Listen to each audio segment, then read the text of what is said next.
Welcome to Martin Done Right. Today I'm going to have a sweet interview with a long friend of mine, Fernando Amaral.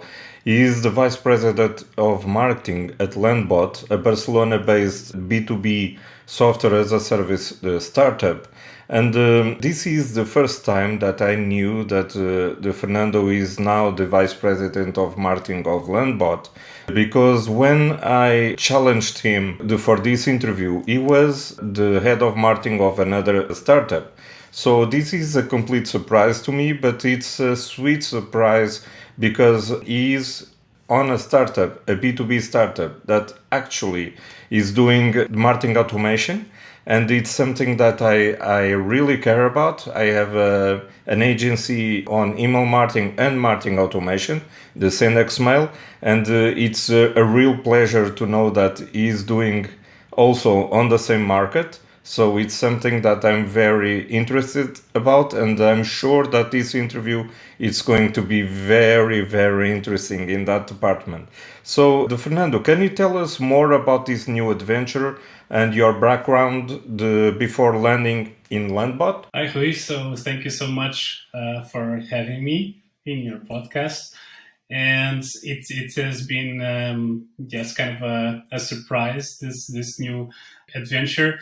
It's not my first startup, as you know, and we go back a long time. You know also how long I've been working in digital marketing. So I've been doing it for more than 20 years now. I studied computer science engineering, but then I discovered, while I was studying, I discovered the internet and fell in love with it. And I've been doing online projects ever since. And for a long time, so I worked as an internet entrepreneur, specialized in digital marketing as the internet was developing. So doing SEO before Google existed, and the social media before Facebook, and then just learning along the way. And in the last 5 years, I joined a few startups. So I became director of marketing for Unbabel, for TonyCap, and now a VP of marketing at Landbot. That I just joined is my new challenge. Wow, that's really remarkable because you have such a young age, and you already have this kind of career path. So it's very impressive. And this immediately comes to mind something that I'm very curious about because I've also made this kind of transition from entrepreneurship to then working for other brands. And you've done so as well. So, and now I'm back on the entrepreneurship for my Zopli and Sendex Mail.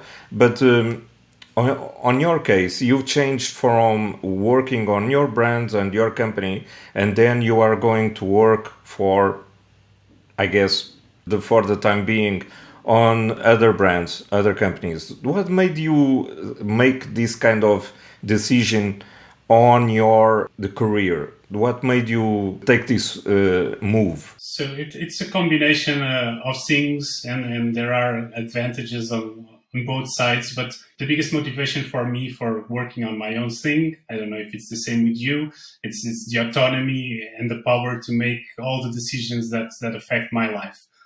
But there's also some downsides to that. And the reason that I stopped doing that at some point is, I think, is a desire to be part of something bigger than myself, and really joining my skills that I can bring with others. And the result of that can be so much better and bigger than something that I could do on my own. And once you have that feeling, and once you join a team and a project and a product like that, for me, it's hard to go back to being a solopreneur and just work on my own thing, because you feel like this combination can be very powerful. And if you really join the right project and contribute to that as part of a bigger team, it can also be something amazing. Yeah, I completely agree with you, and for sure I understand why you made this change on your career, for sure. And I just feel, in my case, it was almost like a vacation period from the entrepreneurship, because it's so tiring when you are the 24/7 the thinking about every problem of your company, because it's not only the marketing side that you need to handle but everything about the company. So I handle the marketing because it's something that I love, and that's the main reason to build these companies. But I also need to think about everything about the company itself, like the management, the financials, everything, the HR. So it's something that sometimes it's very tiring, and I completely understand. And I've made this move previously, like working for other companies as well, as almost like a vacation period. And during that time, I was just thinking on the marketing itself and not on every aspect of the company. So I almost felt like a small vacation period from the entrepreneurship. Okay, but having said that, based on the previous description that you've made, what made you change from the Tonic app, which was the last company that you work for, and to accept this challenge at Landbot? What are the main drivers for you to feel inspired to get in charge of a brand? Is it the founders, the story behind it?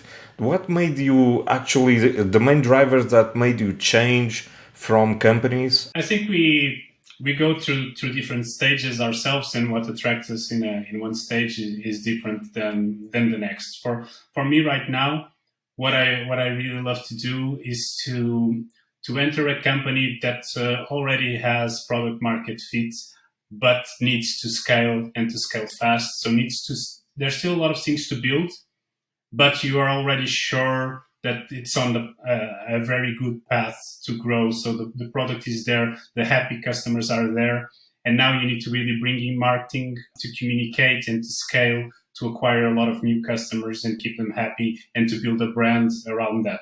So the typical startup around Series A, tech startup, is where I feel more comfortable right now to build the marketing team. Of course, I already find usually some marketing team when I arrive, but it needs some more structure. It needs to scale, and that building part for me.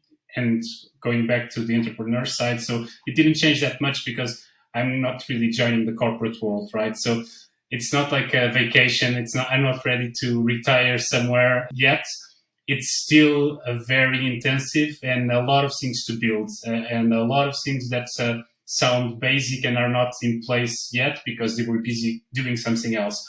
So I like that growth, and in choosing which company to join to experience that, the things that motivated me about Landbot, I think, that would be the most important in any decision. So there were three things that made it clear that this was the right challenge, and one was the people, the other was the product, and the other was the opportunity. So starting from the end, the opportunity for my own personal growth to join another fast growing startup, VC backed B2B product led SaaS business, kind of all the keywords that made sense for me right now, already with the thousands of paying customers, so product market fit, and join as the VP of marketing was a very good personal opportunity for me right now.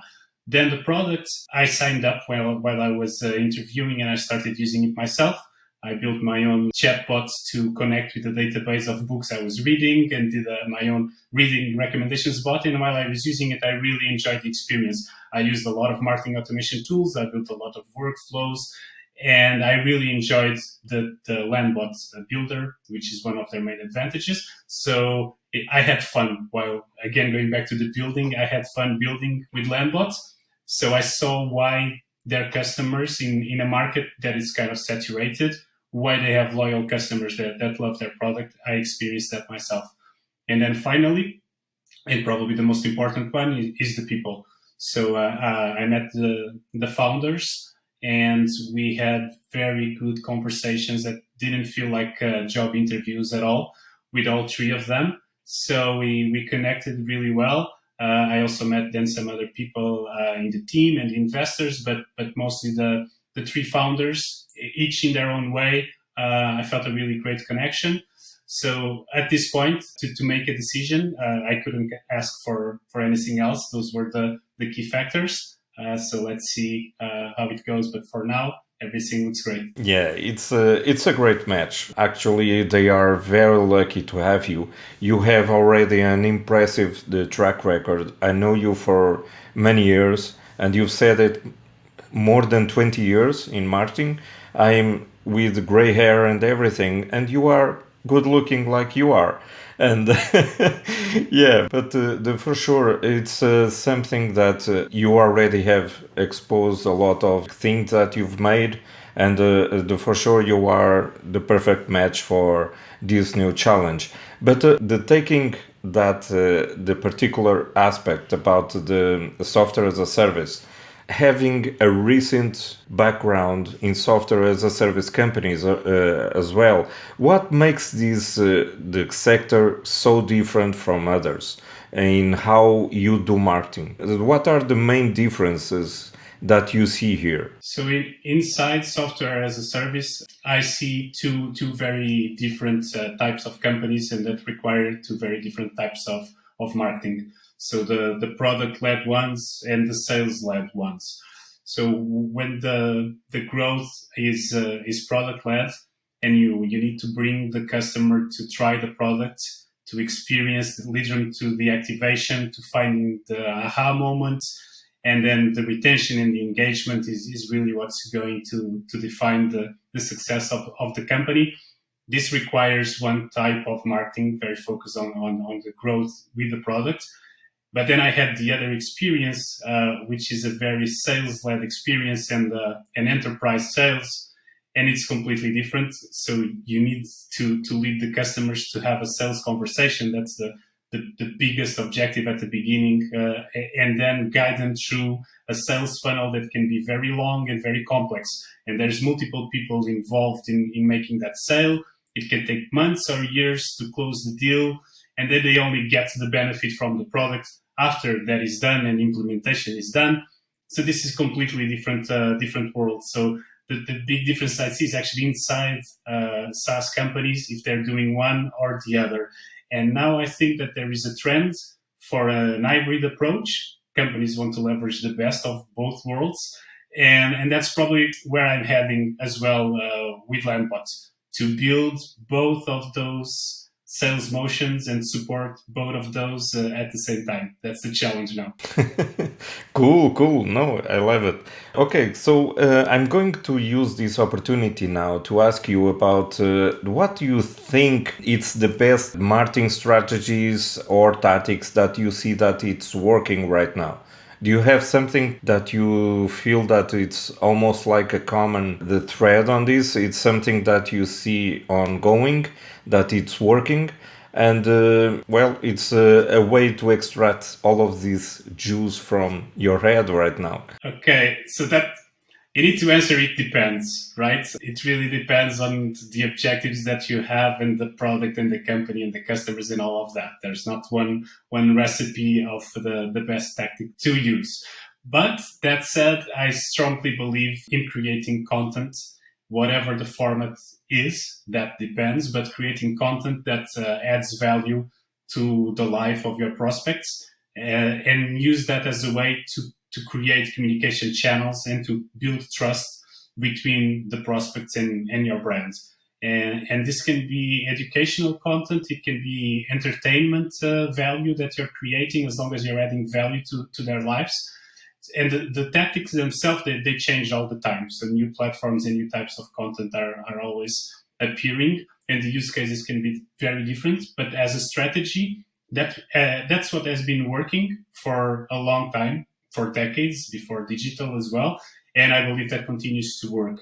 And I think that if you are creating content that someone would be willing to pay for, it's as good as something that you would pay for, and you're giving it away for free, then you're going to have the return on that investment with the communication channel that you're building, the audience, the community, all of those things. And being a bit more tactical is on the distribution side, because then in digital, there's the usual suspects that drive results. You have LinkedIn organically and with ads. You have Facebook, not organically, just with ads. You have Twitter, and you have the whole world of Google Ads, the search, the SEO, the SEM. Those are very powerful channels that digital brought to us, and that are very accessible for any team to use, right? And then you should also create your own channels. So as you know, a permission email list never goes out of style. So build those channels for yourself. And I can add something a bit more unexpected, so that I've seen working recently, which is direct mail. And I mean snail mail, not email. So the traditional one, if you have access to a good database of physical addresses for your prospects, and if you have a clear call to action in what you want to tell them, consider using direct mail and just sending them a letter or a postcard with whatever you want to say. It's another channel that still works. Wow, great insights that you've shared with us.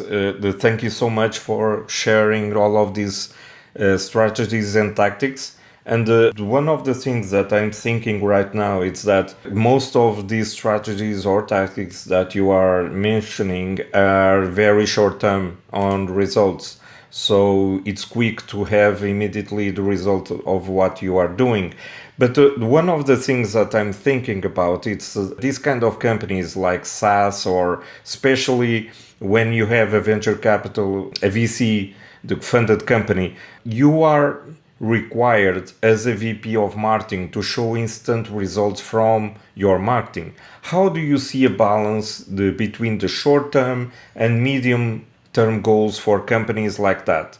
Because it's something that I'm sure it's very hard to have this kind of balance of delivering the short-term goals, but also keeping an eye on the long-term goals that I'm sure it's going to endure and compound for the future. Yes, you have to do it. If you don't do that, you will lose your job in the first 6 months. And if you don't do the second part, you will lose it in 2 years once you stop growing.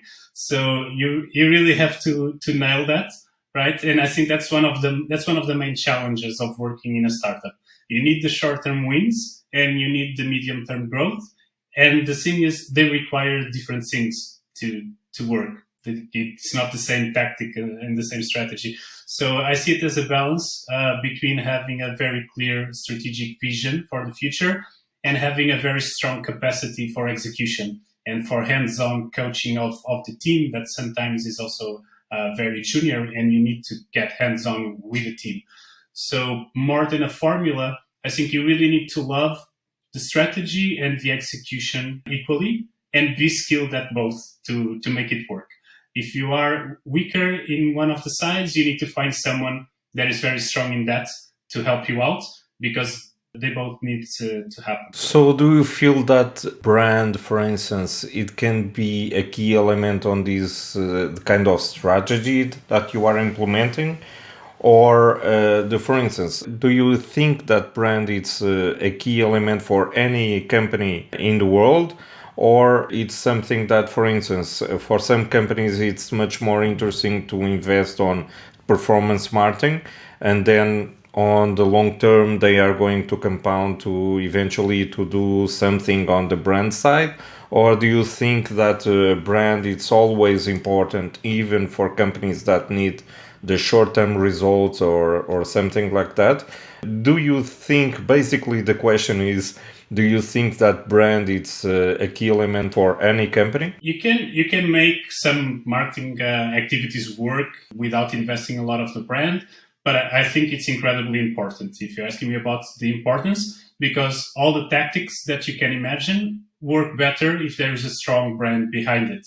And from organic to paid, inbound to outbound, it's much easier if you're working with a strong brand than with a brand that no one knows, or even worse, with a brand that people have negative feelings about. It will just make everything so much harder, so much more expensive to get results. So of course, it's not easy to measure that impact attributed to the brand, right? But it doesn't mean that we don't all know the difference that it can make in the performance if the brand is strong and if the brand generates a good reaction from the audience. It is incredibly important. It's hard to measure, and you can live without it, but everything will be more expensive and harder to do. You've mentioned the two things that I want to highlight.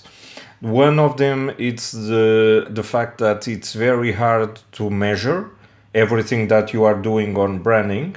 In fact, it's true. And the other thing is that it's also something that it's compounding its value.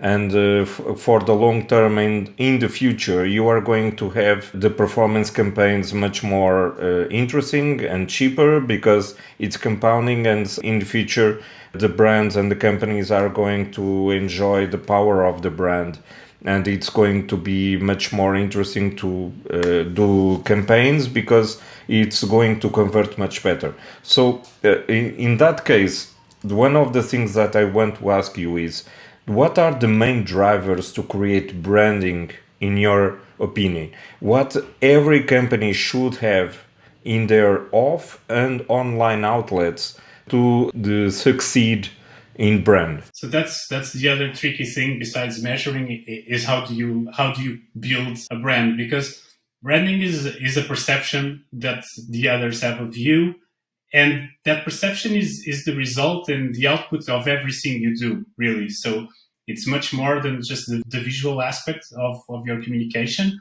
It's what you say, it's how you say it, it's how it looks, it's how the product feels, it's the experiences and the emotions that it triggers. And you want all of these things to align and say that my brand is trustworthy or edgy or sophisticated, but it's the results of all those actions. So I think the first thing you need is to determine how would you like to be perceived, make that very clear, and then everyone in your company has to live and breathe that. So from the social media managers, but the product designers and the customer success managers, they all have to bring those concepts to life for it to result in the way that you want it, that you designed it. So what most people see as brand is the logo and the fonts and the colors and the illustrations, right? And those have to be aligned as well because they have an effect.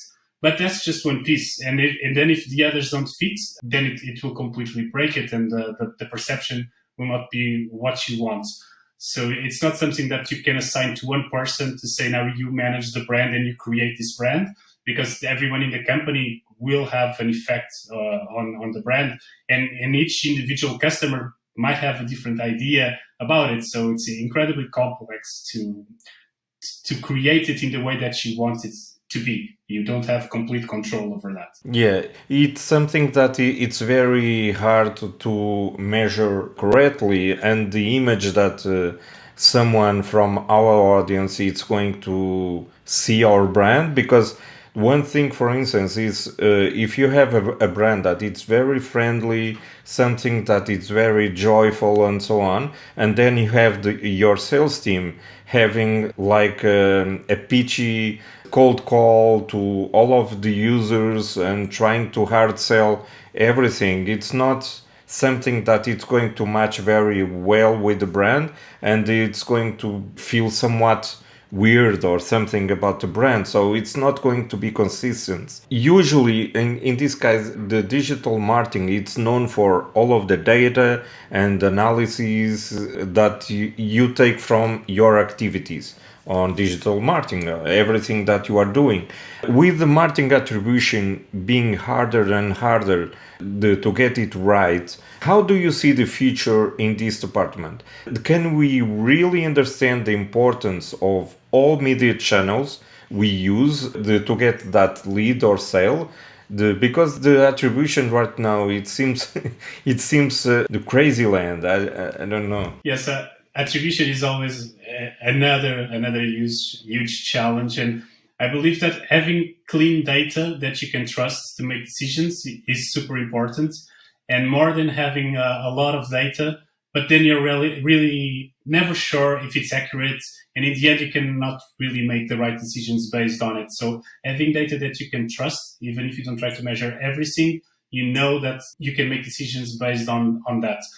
Because depending on the complexity of your buyer journey, you may never have a complete understanding of all the channels that were involved in a sale.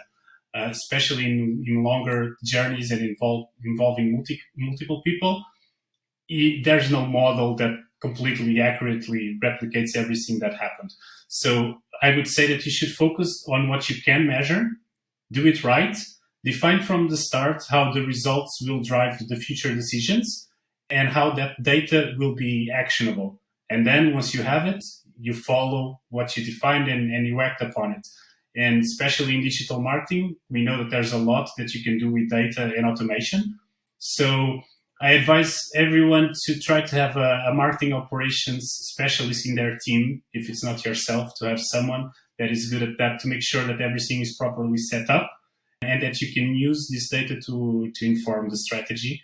I think it's super important, but do not try to believe that you can model real life into all data points for once you are in that world of very long sales cycles and complex sales. You need to, at some point, attribution needs to stop. And then, this is a model and this is real life. And they are not the same. So you need to understand how to use the data. Yeah, it's really hard actually for any marketing team to measure everything that you are doing to influence sales or whatever. Because, for instance, what are the KPIs or the ways that you are going to measure the influence of a podcast? How you are going to understand how much new sales or new leads or whatever is moving the needle, it's based on the podcast that you are doing. It's almost impossible for you to see everything that you are doing with podcasts and what it's returning in sales. So yeah, it's a challenge. It's something that every marketing team is having a great deal of doubts about everything that they are doing about the attribution. But yeah, it's a challenge for everyone. Yeah. I think that you need to have some faith also and some trust in your, you called it gut feeling, you can call it that.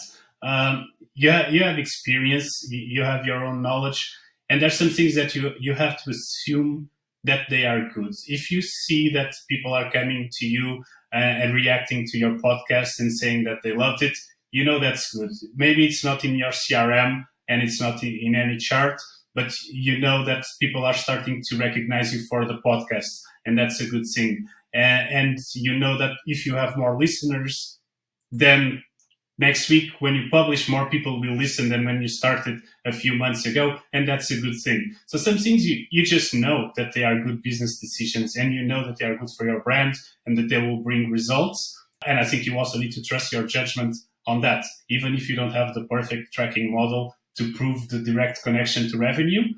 That these things are good practices, and that people talk to each other, that word of mouth is a thing. So I think you also need to hire people that you trust and trust their judgment, and know that some things, they just feel right, and they are right, even if you cannot prove them with data. Yeah, I see it as well. So we are on the same page, Fernando. Yeah, since you've mentioned the team and how you are trusting them and how it's important to have the right team. As a CMO, what are the main skills that your team must have? I mean, do you go for the T-shaped marketers, or do you prefer to have those specialized marketing professionals that also know a thing or two about the other stuff, but are very good on one marketing spec? What do you usually prefer for your own marketing team? So in my case, I'm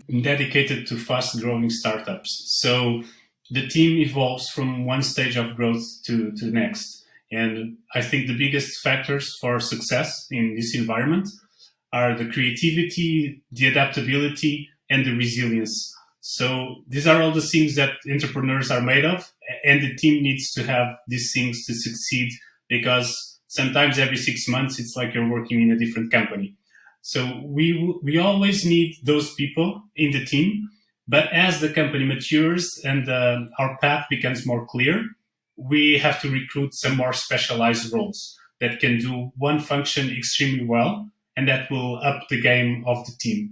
So it's a mix, and that's what makes building the team so interesting. And one of the things that one of the challenges that I love the most in these recent years is you have to work with everyone's strengths and weaknesses and build one high-performing unit that embraces change and strives in change. So to some level, you need to understand how adding a new member will upgrade the team as a whole more than what their individual skills are.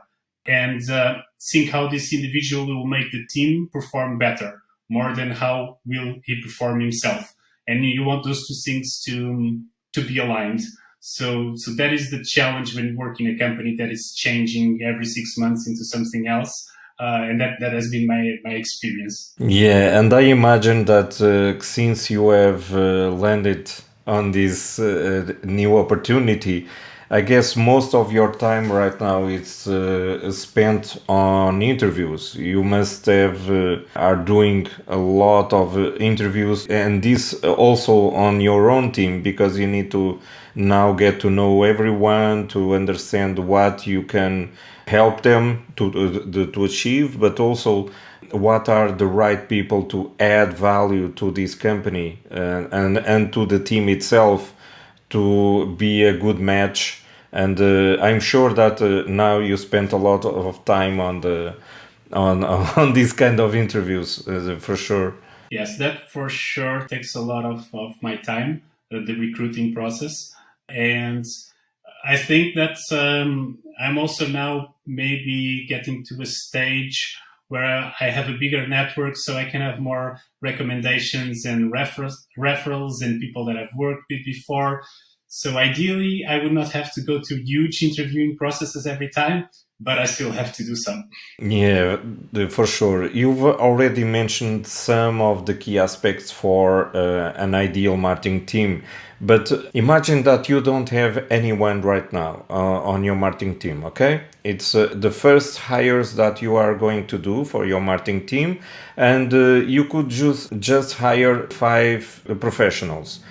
Who would they be as a profession? For instance, a designer or someone to for the analytics.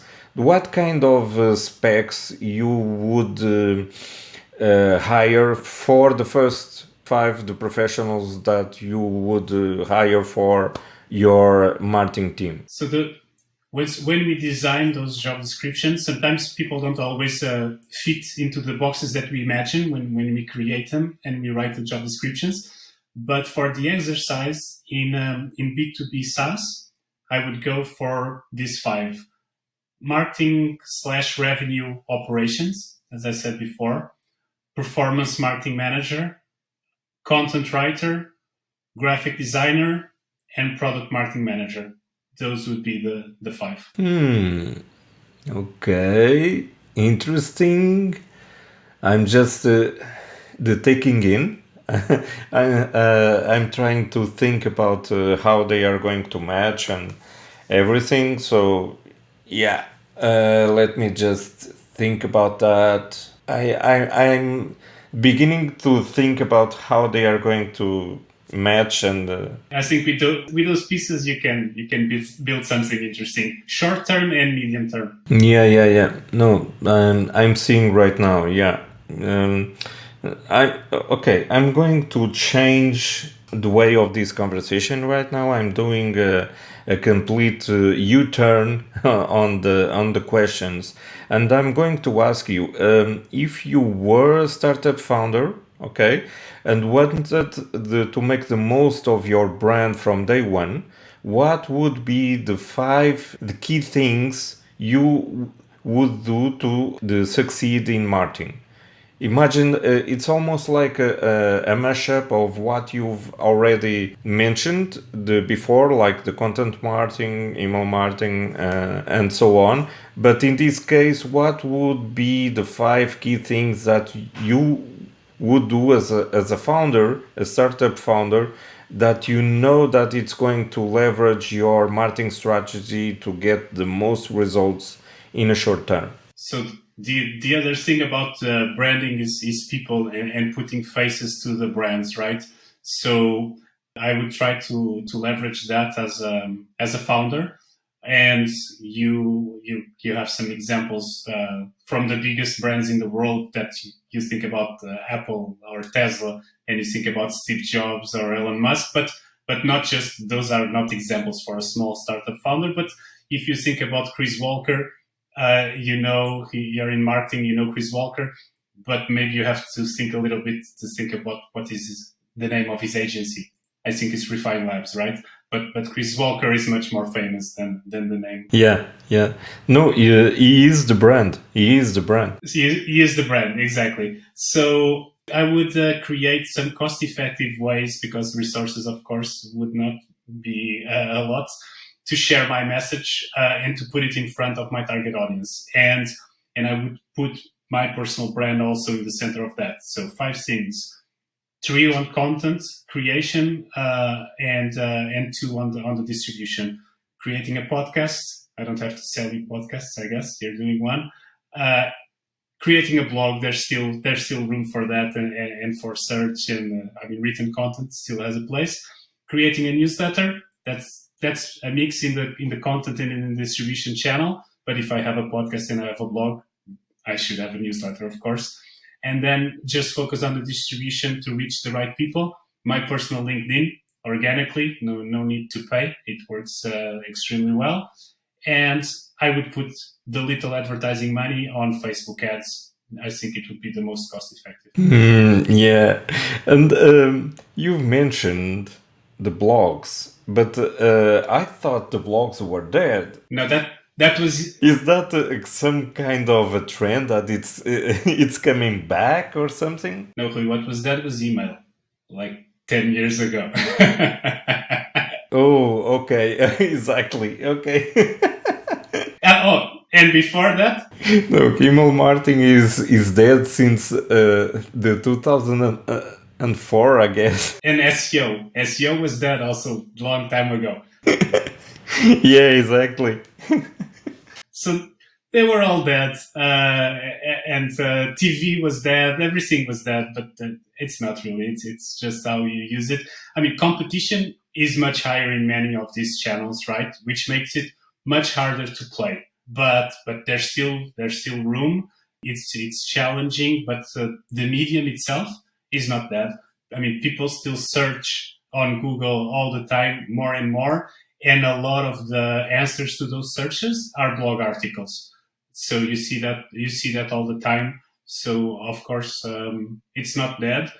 Even if you don't expect the same kind of results, even if you don't want, maybe you're not going to build a whole business around what the blog is going to generate, but it's still a great way to build your brand and also to generate traffic that will drive results. So of course, I didn't see a company yet in the B2B SaaS space that said, let's kill the blog and not do any kind of content, blog style content, because it's not worth it. So I don't think it's that. Yeah, no, the trust still on blogs, because I trust the data, and the data tells me that it's a huge return of investment that you do on a blog, because you have a lot of things that you are going to get from investing on keeping a content always updating on your website using a blog. So yeah, I'm not going after buzzwords. I trust the data, and the data tells me that it's still alive and kicking. So yeah, but I'm mentioning that maybe that's the main reason for you to start a blog for you personally, because what I've seen is that you are taking almost like religiously a blog post per week, and sometimes we drop out after a moment. I also have some blogs that I've abandoned after a moment, but you are keeping this almost religiously, like a blog post per week, I guess. So what's that about? Yes, if you're going to bet on that, the consistency is super important, and that's actually the blog post that I published today is about the fallacy of quality versus quantity. It looks very good to say just quality is what matters. But no, the quantity and the frequency and the consistency is super important if you want to grow a channel, if you want to grow an audience. So the consistency in terms of both quantity and quality is what matters. You want to deliver the consistent quality on a given day. It can be monthly, weekly, daily. The more times, the faster you will grow. But in my case, it's weekly. It's not part of my job, so it's something I do on my spare time. But I know that there's a minimum to see results. I could do one per month, and it would be a hobby, but it would never be more than a hobby. It would not grow into anything. Publishing one article per month could be nice, a way to give back, a way to share my thoughts. Nothing wrong with that. But it would not really grow into anything that resembles a business, you know? So you want to do it professionally. You need to really do it when you are inspired, when you are not inspired, when you have time, when you don't have the time. You just say, I publish every Wednesday, and you publish every Wednesday. So that's what I'm doing so far. Let's see if I can keep it up. Yeah, no, I completely understand what you are saying, because it's almost like if we see the parallel between producing the content and, for instance, the financial side, and you are saving every month a small amount, after a year or something, you are going to see that it's a compounding effect. Again, the word compounding that we keep repeating today. And yeah, I completely see that, because after a while you are going to have a lot of content created. And I see that actually it even surprised me when I see all of the content and all of the videos that I have on my YouTube channel, because it was just about a month of work that I've implemented that, because my marketing team is doing other stuff. I'm dedicated to do this kind of videos. So, and even surprised me all of the videos that it was produced, and also the views and all of the people seeing all of these videos in just 1 month of doing this. So yeah, it's incredible, and I completely see what you are saying about that. Okay, we are going to the final questions, because I know that you are very busy. I don't want to delay you anymore, but I have some final questions, and in this case, it's very curious. What would you say to your younger self if you could, when you started your career? What I mean is, imagine that you are coming back from the future and you are finding yourself, okay, and you have the chance to give him some tips on how he should manage to be better on doing what he does. So does that make sense to you? Do you understand what I was asking? Yes. So there's there's a couple of things that on a personal level, but that also has influence on a professional level. I would probably say to myself would be to travel more and to read more. But at all the years that I worked for myself online, I was always very comfortable. Sometimes I think I could have built something big, you know, if I was super focused in my 20s in growing something, in growing a business. But then I remember that I was having a lot of fun and enjoying life at the time. So I'm not sure I would give that advice and try to change anything radically to have more financial success at that time.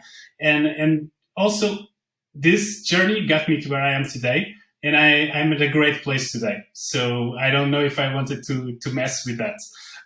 One thing that I would tell myself, just because it's one of those things, like, you know, the lottery number after. When I was hosting a video game segment on a popular TV show in Portuguese TV every week for a year and a half, I would say, start a YouTube channel and advertise it on TV every week.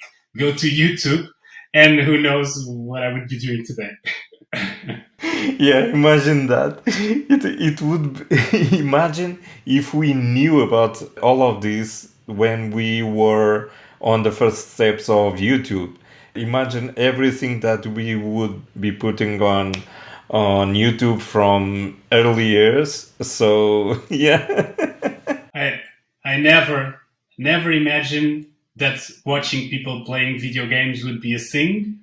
If I did, at the time I had the perfect vehicle to advertise that to millions of people, but I never imagined someone would spend an hour watching someone else playing a game. So I missed that completely. I've seen something in the other day that people also like to see other people sleep. And they even, for instance, they pay on Patreon just for you to sleep and record you sleeping. So it's crazy. Yeah, that's the new name for make money while you sleep. You know? Usually it's tagged by digital marketing to make money while you sleep, but in this case it's for real. You're really sleeping and earning money by doing that. So it's incredible, incredible. Okay, one of the last questions that I want to ask you, it's okay. What do you see as a trend for marketing for the next few months or years? What we should be aware of? And I know this is kind of difficult to say it because obviously how can anyone understand what it's going to be the future, because we recently were passing by something that nobody could expect, like the pandemic, the covid and so on. So what do you see as a trend for marketing for the next few months? It could be like almost like you have a crystal ball or something like that, but eventually you can see some trends coming up, and eventually you can share that with us about what you see as in this case what are going to be the trends for marketing. So I have an interesting one. Of course, the future is completely unpredictable, and the last year was the proof of that. But something that I've been thinking for a while, a couple of years ago, when someone asked me, so after podcasts were growing immensely in popularity. Like, what comes after that? What's the content marketing after podcasts? And I published recently an article about that in the blog. That is, I say that Netflix is the most powerful marketing channel that there exists today, and I will predict that more brands will follow the path of Formula One and ad space, and invest in high quality content for TV streaming platforms that can entertain, can educate, and can really influence people in a global scale. So I thought about this a couple of years ago, but I think it's already, the ad space is very clear, because you see it's on the second series now, and it's pure content marketing made for Netflix, high value content, amazing content that you pay for. You actually pay to see it, but you're paying to see marketing for ad space.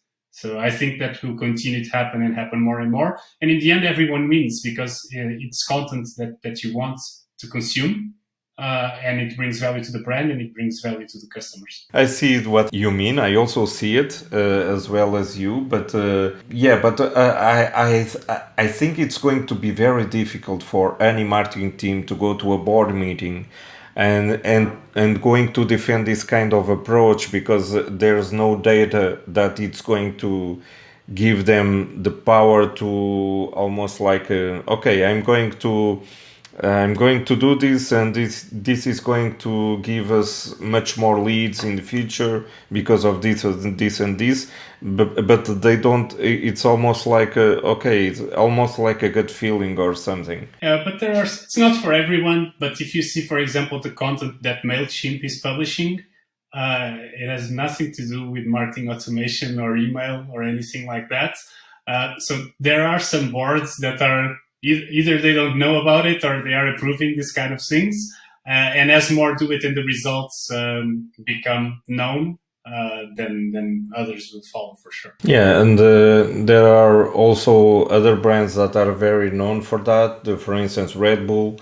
Red Bull has a whole department of media now because they can't invest in ads because advertising of this kind of beverage in some countries is forbidden. So they invest in media and entertainment, and obviously the brand it's there, but it's entertainment. It's not something that they are promoting the brand itself, or yes, they are promoting the brand, but not the beverage itself. So it's all about the brand, and yeah, it's something that it's interesting in that department. I have another example of a guy that I guess the name is the Crisp Faf or something like that, and he has a brand. He's the cousin of the host of Ridiculousness, of the TV show Ridiculousness. He is the cousin of the host, and obviously the networking that he has is it's on that base. And one of the things that he made for his own clothing brand, which is, I guess, Young and Reckless. I I think it's that brand, Young and Reckless, and all of the promotion of this brand was made by YouTube videos that was not actually ads but entertainment. And obviously, those people were wearing that clothes, and obviously, the influence about rappers and known people and individuals that are very known in the market. Obviously, it helps to promote the brand itself, but it's a great example of how using content and entertainment to bring up a brand and not only using ads to achieve that. And it's all based on an entertainment and almost being a media producer for the brand itself. So it's a great example as well. Yeah. Yeah, and everyone has access. So everyone has access to YouTube and to TikTok and channels like that. So at some scale, really everyone can do it. But Netflix takes it to a worldwide level that is incredible. They can put the whole world talking about chess or Formula One or whatever they want. Like that, just from one week to the other, everyone is talking about something else. Amazing, amazing. It's impressive. Okay, it's the final question. Okay, I'm not going to delay you much more. I just want to thank you very much for all of your time and all of your insights that you've shared with all of us. I'm sure that it was very interesting for anyone that is watching us. And I just want to thank you for everything that you've shared with us, our little chat. It was incredible. Thank you very much. And how can people reach you or follow your insights? Where can they find you? And I'm sure the blog should be the best place, I guess. So I think the more instant and frequent way to find my insights is on LinkedIn, because I'm quite active on LinkedIn right now. So that's the best place to keep in touch with me almost daily. Just search for Fernando Amaral on LinkedIn. If you want to read a little more in-depth articles once per week, then go to fernandoamaral.org and subscribe, and you'll get it in your inbox every Wednesday. You get an article, and then you have a little bit more structured thoughts from me. No, for sure. I'm going to then to place all of the links on the description, all of the information on the description of this video, and also on the podcast. Well, when the podcast is going to be produced, because it's taking so much longer than I was expecting, but I'm collecting all of these insights and then I'm going to share that properly via podcast. But for the time being, I just want to thank you so much again for this little conversation. And I've learned so much from you for all of these years, from LinkedIn posts and also from exchanging ideas. And yeah, it's always a pleasure to have these kind of conversations. And thank you again for being here on Marketing Done Right. Thank you for having me, Rui, and keep doing marketing right. Thank you, man.